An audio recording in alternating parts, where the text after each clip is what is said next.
So Unruly focuses in a category called social video.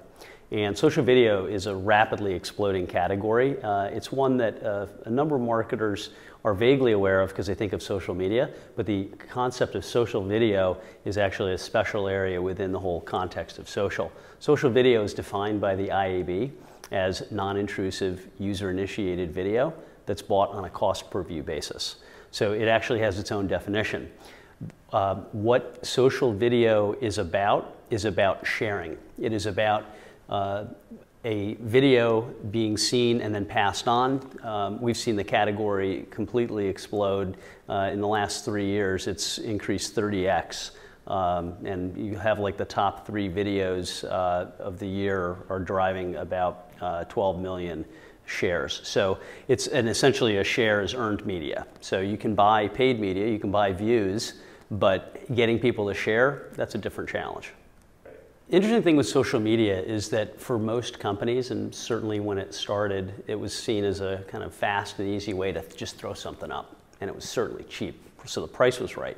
And a lot of times you'd have people kind of roll their eyes when they kind of thought about social because they couldn't really kind of wrap their arms around it. They couldn't necessarily measure it, and then along, come platforms like Facebook and you get people doing a like. Okay, now I can count the likes, but what was the value in a like?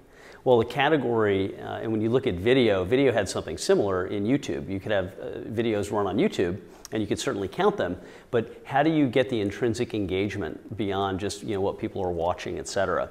And so our company started with a simple idea, and that was, how do you rank videos and if they're any good or not?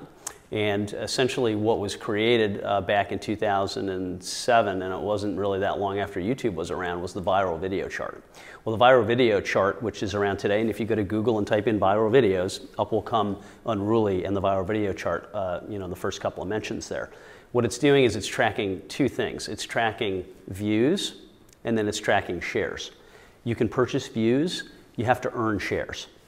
And so if you're able to kind of look at a video from the context, if you take out ad budgets and you just look at organically how likely was someone to pass this along, i.e. make it social, now you can actually look at the intrinsic value of how good that content was.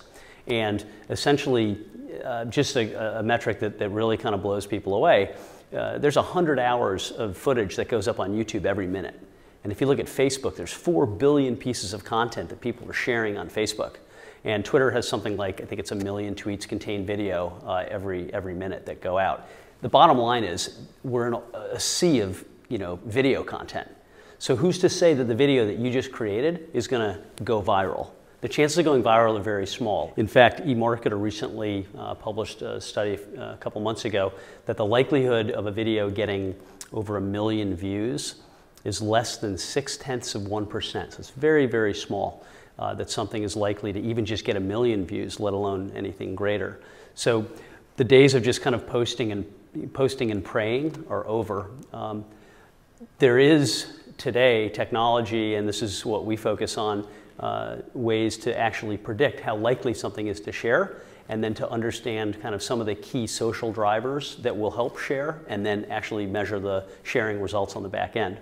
So one of the products that we have created, and this is based on the 425 billion videos that Unruly has collected sharing data on since our starting in 2007, is called ShareRank. And what ShareRank does is we will actually take a video asset. It could be 30 seconds, 2 minutes, 4 minutes, 8 minutes, doesn't matter. We take the video asset and we actually will have it panel tested.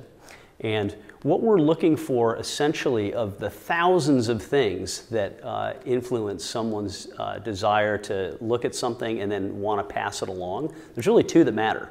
The first is the psychological response. How you feel. Were you happy? Were you sad? Was it wet your pants funny? So the psychological response and the how you feel, being able to quantify that is critically important. The second thing that we have found in our research that is critically important is the social motivation, which is why you would share. So we've identified 8 of those social motivations, and it includes things like utility. A utility would be, my brother-in-law is going to buy a truck, so I just saw a video on a new Dodge Ram. I'm going to pass it along to him because he's kind of in the market. Kudos is another one. That's one of my favorites. Kudos are all the people on LinkedIn that do these posts to tell you, hey, I'm an expert in this category. This is kind of what I think about all day long. We refer to that as kudos. Some people will share for zeitgeist. It's just relevant to the times we're in. So we've identified 8 of those. On the psychological motivations I mentioned before, we've identified 18 psychological motivations.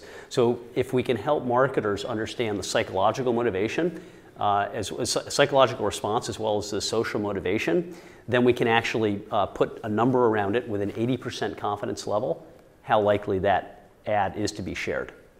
So one of the things that's interesting, with the Super Bowl, a lot of people ask about, how likely those ads are to share, et cetera. One of the things, back in the day, if you think about kind of television, everyone waited to see that ad, right? We've actually found that 60% of the most shared Super Bowl ads of all time actually were released well before the game itself. So that's an interesting stat, and there's a lot of the video that Super Bowl marketers are going to be posting is actually already up online even before the game.